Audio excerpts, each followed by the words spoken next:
Hi everyone. In today's tutorial, we will show you how to print your customized double-sided card. Whether it's for business, invitations, or personal use, we will guide you through the steps to get a clean and professional result. Now let's get started. For example, you already have your Power Micro support open, and you want to print your project double-sided.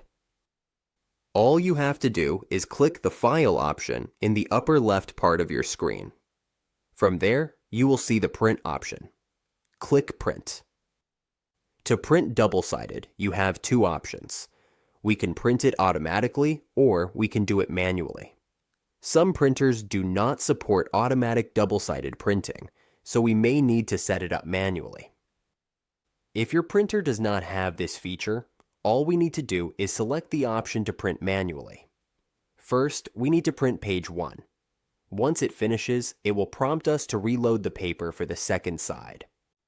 To flip the paper so it prints on the other side, you will see options for side A and side B. When it's time to print side B, just manually flip the paper and reload it. If you have a printer that flips automatically, you will see the option here to print double-sided directly in Microsoft Word. That's how we print customized double-sided cards.